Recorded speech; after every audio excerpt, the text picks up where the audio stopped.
എടോ, താൻ എന്നെ ഇങ്ങനെ വെറുതെ ചീത്ത വിളിക്കാതെ ഇതിനെന്താ ഒരു സൊല്യൂഷൻ അത് ആലോചിക്കേ. അമൃതേച്ചിക്ക് ഈ വിവാഹത്തിന് ഇഷ്ടമല്ല എന്നുള്ള കാര്യം ഞാൻ എങ്ങനെ അറിയാനാ?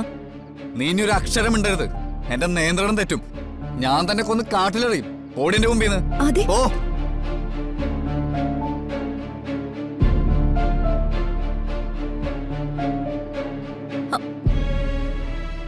ആ വഴി പോരുത് ആദി. നീ പോടി. ആദി, അത് കാവിലേക്കുള്ള കാട് പിടിച്ച വഴിയാ. സന്ധ്യ കഴിഞ്ഞ ആരും ആ വഴി പോവാറില്ല. ഇഴജന്തുക്കൾ ഉണ്ടാവും. ഒരു ഇഴജന്തുവിന് നിന്റെ അത്ര വിഷം ഉണ്ടാവില്ലടി. അവളുടെ അമ്മൂമ്മയുടെ ഒരു ഇഴജന്തു.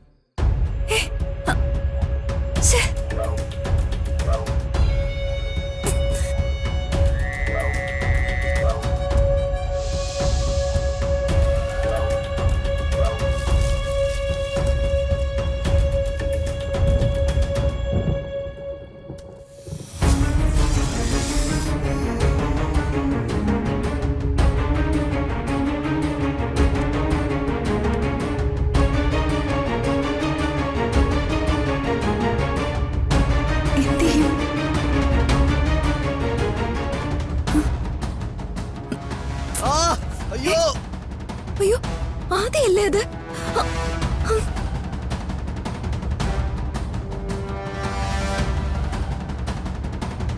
ആദി,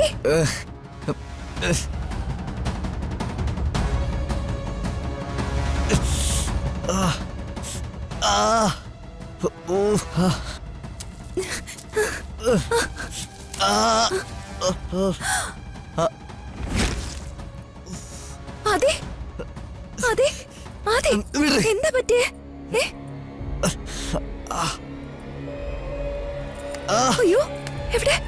ഇത് പാമ്പ് കടിച്ചാണല്ലോ. എന്റെ അമ്മേ, എന്തൊരു വേദനയാ. എരിഞ്ഞു കയറുന്ന പോലെ. കൈ മാറ്റ്. ആ മുറിവിന്റെ മുകളിൽ കെട്ടണം.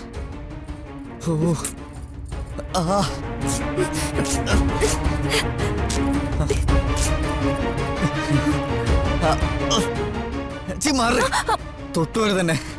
എടോ, തനിക്ക് എന്നോടുള്ള ദേഷ്യം കാണിക്കേണ്ട സമയമല്ലത്. മര്യാദക്ക് പറയുന്ന കേക്ക്. ആ മുറിവിന്റെ മുകളിൽ കെട്ടിയില്ലെങ്കിൽ വിഷം വേഗം ചോരയിൽ കലരും. എടാ, എന്തൊരു സ്നേഹം. നിന്റെ അടവ് എനിക്ക് മനസ്സിലായിടി. കിട്ടിയ അവസരം മുതലെടുത്ത് എന്നോട് സ്നേഹം കാണിച്ച് നിന്റെ ചേട്ടനെ ചേച്ചിയുടെ നല്ലതിൽ കെട്ടിവെക്കാനല്ലേ? അല്ലേ? നടക്കത്തില്ല. എനിക്ക് ജീവനോടൊപ്പം നടക്കില്ല. ഇങ്ങനെയാണെങ്കിലേ അധിക നേരം താൻ ജീവനോടുണ്ടാവില്ല. മിക്കവാറും ഉടനെ ചാവും. കൈമാറ്റം. ഈ കൊത്തിട്ട് പോയതേ ഏതോ ഉഗ്ര വിഷമുള്ള ഇനാ. അതാ ഇത്ര എരിച്ചില്. ഇതൊക്കെ സംഭവിച്ചത് നീ ഒറ്റയെടുത്തി കാരണം. എനിക്ക് നിന്റെ യാതൊരു സഹായം വേണ്ട. മാറാൻ. സഹായം വേണ്ടെങ്കിൽ പിന്നെ എന്തിനാ വിളിച്ചു കൂവിയത്? മുറിവ് കണ്ടിട്ട് കടിച്ചത് മൂർഖനാന്നാ തോന്നുന്നേ. കാറ്റ് പോവാനേ അധിക സമയം എടുക്കില്ല. മര്യാദക്ക് ഞാൻ പറയുന്നത് അനുസരിക്ക്. അനങ്ങല്ലേ, അനങ്ങാതിരിക്കെ. പേടിക്കേ ചെയ്യരുത്, മനസ്സിലായോ? ഞാൻ ചിലപ്പോ അനങ്ങും, ചിലപ്പോ എഴുന്നേറ്റ് ഓടിയെന്ന് വരും. നീ എന്നെ ഭരിക്കാനൊന്നും വരണ്ട. അനങ്ങിയല്ലേ വിഷം വേഗം തലേ കയറും. അതോടെ തന്റെ കാര്യത്തിലും തീരുമാനാവും. അനങ്ങാതെ അവിടെ ഇരിക്കെ. താനിവിടുന്ന് ഒരടി നീങ്ങിയല്ലേ തന്റെ തലമണ്ട അടിച്ചു ഞാൻ പൊട്ടിക്കും.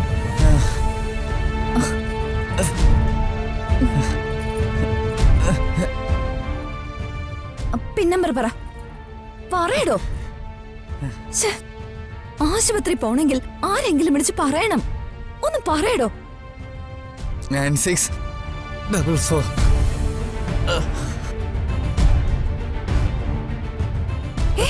ആദി, ഉറങ്ങല്ലേ?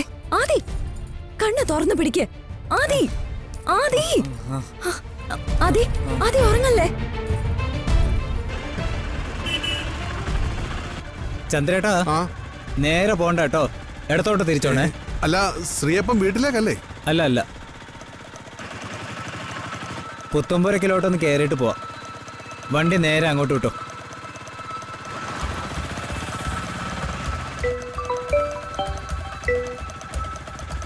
ഹലോ ഹലോ, ശ്രീയേട്ടാ, ഞാനാ. ആ മാളു, നീ ഇതെവിടെയാ? ചേട്ടാ, വണ്ടി ഒന്ന് ഒതുക്കിയേട്ടാ. ഇതേതാ മോളെ ഈ നമ്പർ? ഇത് ആദ്യയുടെ ഫോണാ ശ്രീയേട്ടാ. അപ്പൊ നീ പുത്തുമരക്കിലുണ്ടോ? ഇല്ല ശ്രീയേട്ടാ, ഞങ്ങളിപ്പോ മോളെ മണി എത്രയായെന്നറിയോ? അതെ നിന്റെ ഫോണിന് എന്താ പറ്റിയേ? ഏട്ടാ നിക്ക്, ഞാനൊന്ന് പറയുന്ന കേക്ക് ശ്രീയേട്ടാ. എന്ത് പണിയാ മാളു നീ കാണിക്കുന്നേ? എടി നിന്റെ ഫോണിൽ വിളിച്ചിട്ട് പോലും കിട്ടാതെ ചെറിയമ്മ ആകെ വിഷമിച്ചിരിക്കുക. എല്ലാം ഞാൻ പറയാം, പക്ഷെ ശ്രീയേട്ടനൊന്ന് വേഗം ഇങ്ങോട്ട് വരാവോ? എങ്ങോട്ട്? ആദ്യം പാമ്പ് കടിച്ചു ശ്രീയേട്ടാ. പാമ്പോ? ദൈവമേ, അതെ. എവിടെ വെച്ചാ മോളെ? എന്താ പറ്റിയേ?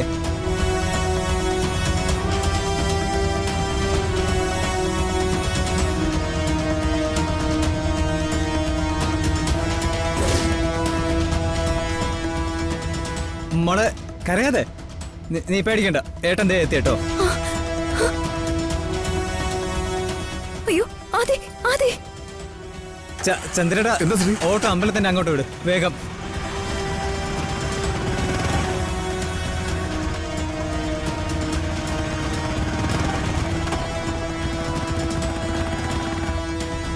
രാജേട്ടൻ ഇന്ന് വരെ അവനെ തല്ലിയിട്ടില്ല.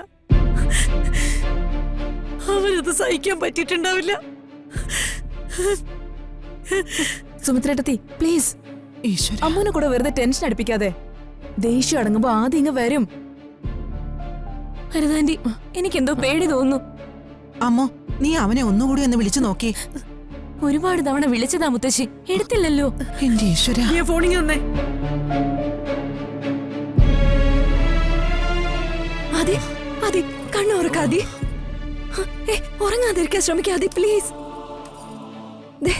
ശ്രീയേട്ടനൊക്കെ ഇപ്പൊ വരും, നമുക്ക് ഉടനെ ആശുപത്രി പോവാ. അതെ, കണ്ണുറക്ക്. Hello hello,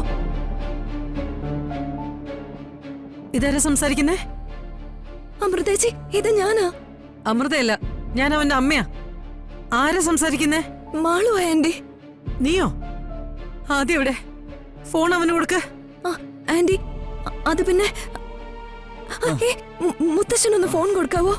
എന്തിനത്? ആദ്യം എവിടെയാന്നാ ഞാൻ ചോദിച്ചേ. നീ അതിന് ഉത്തരം പറ. ഹലോ ഏട്ടത്തി ഫോണിങ്ങിതാ. ഹലോ ആൻറ്റി, ആദ്യം എന്റെ അടുത്തുണ്ട്, പക്ഷെ ഇപ്പൊ ഫോൺ കൊടുക്കാൻ പറ്റില്ല. എന്താ ഫോൺ കൊടുക്കാൻ പറ്റാത്തത്? ഞാൻ പറയുന്ന കാര്യം ഒന്ന് സമാധാനമായിട്ട് കേൾക്കണം. എന്താ? ആദ്യക്ക് അമ്പലപ്പറമ്പി വെച്ച് വിഷം തേണ്ടി. എന്റെ ഈശ്വരാ.